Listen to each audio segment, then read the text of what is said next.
With in subject design में इस design को हम रिपीटेड मेजर डिज़ाइन के नाम से भी जानते हैं, क्योंकि इसमें एक ही इंडिविजुअल या एक ही पेशेंट को आप अलग अलग समय पर अलग अलग तरीके के ट्रीटमेंट देखने के बाद उसका कंपैरिजन करते हैं, इसलिए इसे विद इन सब्जेक्ट डिज़ाइन कहते हैं।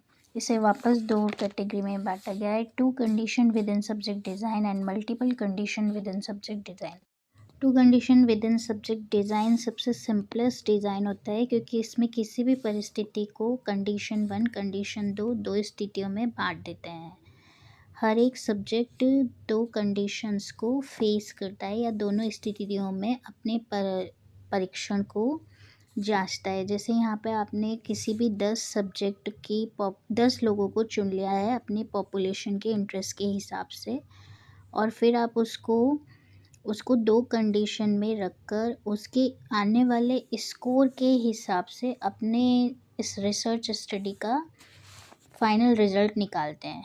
हालांकि ये बहुत सिंपल डिज़ाइन है, लेकिन फिर भी इसको मोस्टली यूज़ नहीं किया जाता है। इसकी वजह यह है कि एक एक्सपेरिमेंट का अनुभव दूसरी कंडीशन को ओवरलैप कर जाता है।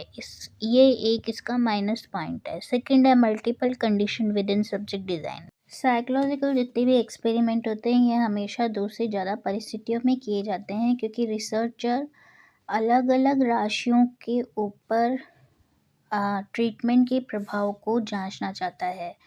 इसका दूसरा मुख्य वजह ये भी है कि रिसर्चर ये देखना चाहता है कि वो जिस तरीके का काम कर रहा है, क्या वो इंडिपेंडेंट और डिपेंडेंट राशियों के ऊपर किस तरीके से फंक्शन कर रही है।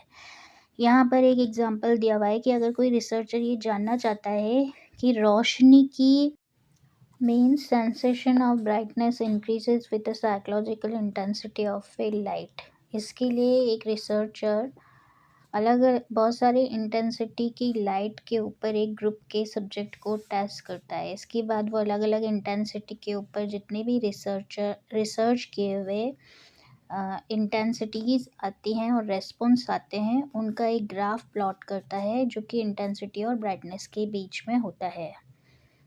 इसी तरीके का एक और एक्सपेरिमेंट है जो कि फर्गस, क्लैरिक और एंडर ट्यूलिंग ने 1975 में अलग अलग तरीके से आप किस तरीके से शब्दों को याद रखते हो और ये शब्द याद रखने का तरीका आपकी स्मृति यानी मेमोरी को कैसे इफ़ेक्ट करता है, इसके ऊपर टेस्ट था।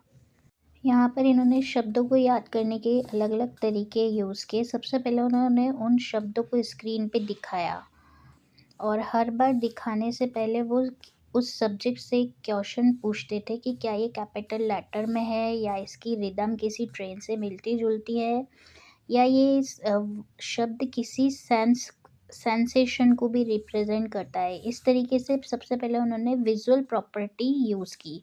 सेकंड टाइम पे उन्होंने शब्द को याद रखने के लिए ध्वनि संबंधी टेक्निक यूज़ की और तीसरे टाइम पर उन्होंने सिमेंटिक प्रॉपर्टी यूज़ की। तो इसमें ये पाया गया इस रिसर्च के बाद में कि जितनी गहरी processing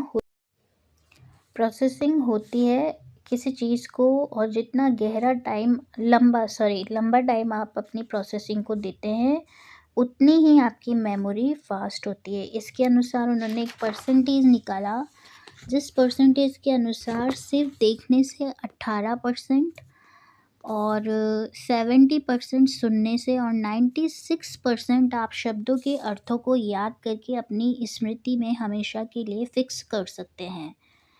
thank you so much. Like and share.